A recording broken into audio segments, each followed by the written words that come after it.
ആകാശവാണി വാർത്തകൾ വായിക്കുന്നത് ശ്രീദേവി. ഈ ശബ്ദം ആകാശവാണിയിലൂടെ മലയാളികൾക്ക് സുപരിചിതയായ ശ്രീദേവി ഗോപിനാഥന്റേതാണ്. ഒക്ടോബർ 30 ഉച്ചയ്ക്ക് 12:50 പ്രാദേശിക വാർത്ത വായിച്ചു തീർന്നതോടെ ഔദ്യോഗിക ജീവിതത്തിൽ നിന്നും ശ്രീദേവി വിരമിച്ചു. അവർക്കൊപ്പം ഓൾ ഇന്ത്യ റേഡിയോയിൽ നിന്നും ശബ്ദത്തിലൂടെ മലയാളികൾ തിരിച്ചറിഞ്ഞവരുടെ ഒരു കാലഘട്ടവും പടിയിറങ്ങി. ആവർത്തനത്തിന്റെ വിരസത ഒരിക്കലും തോന്നാത്തൊരു ജോലിയാണ്. തിരുവനന്തപുരം ചിറയൻകീഴ് സ്വദേശിനിയായ ശ്രീദേവി ഡൽഹിയിലെത്തിയത് 1974. വാർത്തകൾ അറിയാൻ ജനങ്ങൾ റേഡിയോയെ ആശ്രയിച്ചിരുന്ന കാലം.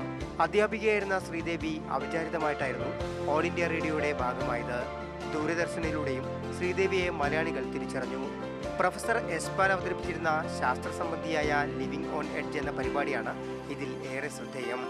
നിങ്ങൾ വിളിക്കുന്നയാൾ പരിധിക്ക് പുറത്താണെന്ന് പറയുന്ന മൊബൈൽ ഫോണിലെ ശബ്ദവും ശ്രീദേവിയുടേത്. ഓൾ ഇന്ത്യ റേഡിയോയിലെ മലയാള വിഭാഗത്തിലെ അവസാന സ്ഥിരം ജീവനക്കാരിയായിരുന്നു ശ്രീദേവി. 80കളിൽ സാംസ്കാരിക രംഗത്തും സജീവമായിരുന്ന അവർ രവീന്ദ്രനാഥ ടാഗോറിന്റെ ചെറുകഥ മലയാളത്തിലേക്ക് വിവർത്തനം ചെയ്തിട്ടുണ്ട്. ഭർത്താവും സായ് ടീം മുൻ എക്സിക്യൂട്ടീവ് ഡയറക്ടറുമായിരുന്ന CR ഗോപിനാഥിനൊപ്പം ഡൽഹിയിലെ സാംസ്കാരിക രംഗത്ത് വീണ്ടും സജീവമാകാനുള്ള നീക്കത്തിലാണ് ശ്രീദേവി.